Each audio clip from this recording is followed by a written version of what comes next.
Bart Reporter en compagnie de Léo Carman, qui est le réalisateur du film La dernière vie de Simon. Bonjour. Bonjour. Voilà, là je me prends le micro dans le nez, tu vois. Ça commence bien. La première question est, Ouais. êtes-vous vraiment Léo Carman ou alors êtes-vous Simon? Ah, alors ça c'est une bonne question, mais alors est-ce que c'est moi qui réponds à cette question? Je ne sais pas. Si je suis Léo Carman ou Simon, Simon est un personnage de fiction, donc finalement, est-ce que je suis Léo Carman? C'est ça la vraie question. On le saura jamais.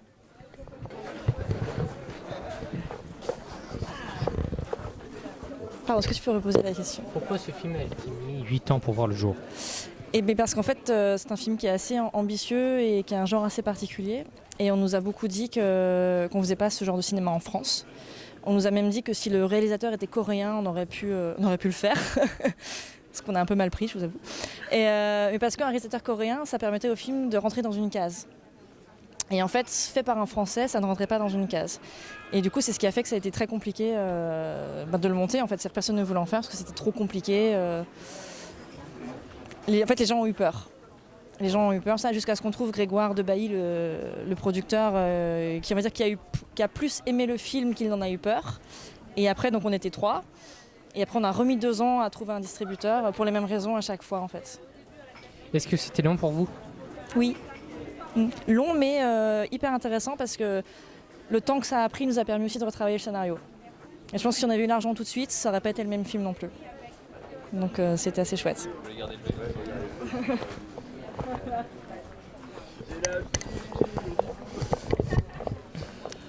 Comment avez-vous fait pour ne pas baisser les bras durant ces 8 ans?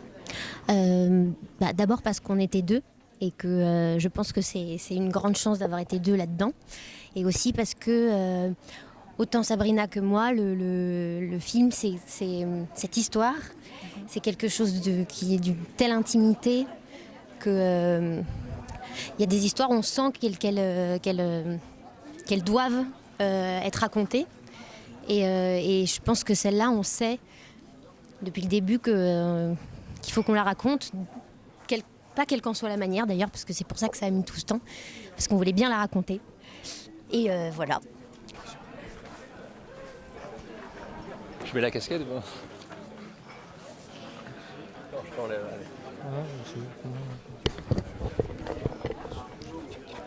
Alors pourquoi vas-y, je t'en prie. Pourquoi ce projet vous tient-il à cœur?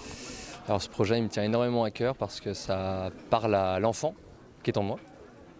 Mais ça parle, je pense, j'avais envie aussi de parler avec Sabrina à tous les enfants qu'il y a dans chaque adulte et à tous les enfants qui peuvent voir le film.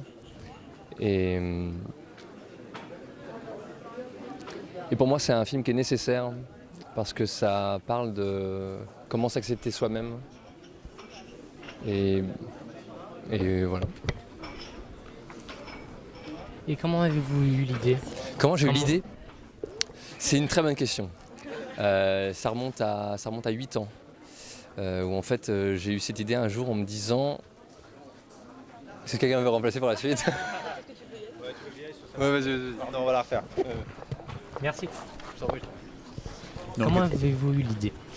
En fait, au départ, avec Sabrina, on voulait vraiment faire un film qui prenne ses racines dans les films avec lesquels on a grandi, donc les films de Spielberg, de Cameron, de Zemeckis, les films des années 80, et en même temps, ne pas renier nos origines françaises. On se disait, mais qu'est-ce qu'on pourrait trouver comme concept qui nous permette de faire ce genre de film et qui soit faisable en premier film en France? Et est née cette idée de personnage qui peut prendre plusieurs apparences. Et on s'est dit, ça coûte pas cher, on peut prendre plusieurs acteurs pour faire le même rôle. Et c'est de là qu'est partie l'idée. Voilà. Merci. Je t'en prie. C'est quoi la prochaine? Je vais le faire parce que c'est un peu technique. C'est un peu technique, excuse-moi. Vas-y. Quel a été le budget du film ainsi que les investisseurs?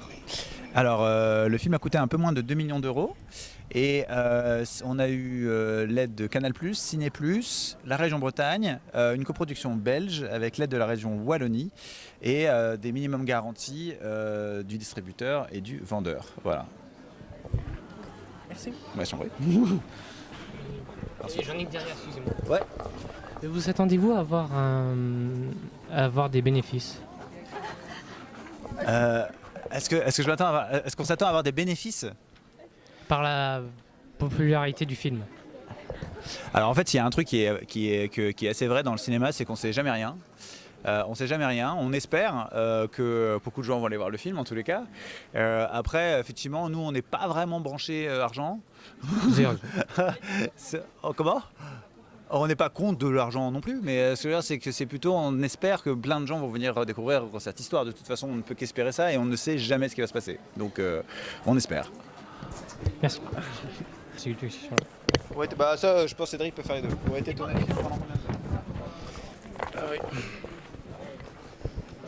On se prépare à la prochaine. Alors, où a été tourné le film? Eh ben, le film, on l'a tourné principalement en Bretagne pendant 7 semaines et on a fini une semaine à Paris pour le décor de l'hôpital. Et combien de temps a-t-il mis? Eh ben, on a mis 8 semaines au total. 8 semaines de tournage, voilà. Du coup, ça fait 2 mois. Certes. Quand précisément a-t-il été tourné le film? Alors on a tourné le film en juin-juillet 2018. On a tourné 7 semaines en Bretagne, sur la presqu'île de Crozon, et une semaine en région parisienne. Merci. Merci. Alors quelle a été notre émotion quand toute la salle nous a applaudi? Quelle a été votre émotion quand toute la salle a applaudi votre réalisation? C'était hyper chouette. C'est un peu une consécration vu que c'était 8 ans de travail. C'est quelque chose de... On est heureux de ça, de voir qu'on croit à une histoire et qu'au final ça se concrétise et qu'on voit que ça peut toucher un maximum de personnes. Et donc c'était un super accueil. On a fait de la pub partout avec nos t-shirts pendant une semaine, donc la salle était pleine et ils avaient l'air tous heureux. Donc ça a été, c'était vraiment chouette. Bien, merci. Bah, je vous en prie. Et vous, votre émotion pendant le film, c'était quoi? Beaucoup de tristesse. Ah ouais, triste? Oui. Ah merde. Personnellement, je m'attendais à un film qui était plus pour les enfants, sans vouloir être médecin. Mais c'était plus... Il fallait une compréhension, alors ça touchait un peu plus les adultes, je trouve. Qui touchait un peu plus les adultes? Bah, fallait comprendre. Mais vous dites ça comme si c'était mauvais, c'est bien? Ah oui, c'était bien. D'accord, parce que vous dites, ouais, c'était intelligent. Laissez-moi Franchement, reformuler. En vrai, j'étais hyper ému. Franchement, le film, je l'ai pas beaucoup aimé, mais je l'ai trouvé très bien tourné quand même. Les D'accord. scènes étaient bien faites. Et les acteurs étaient très bons. D'accord.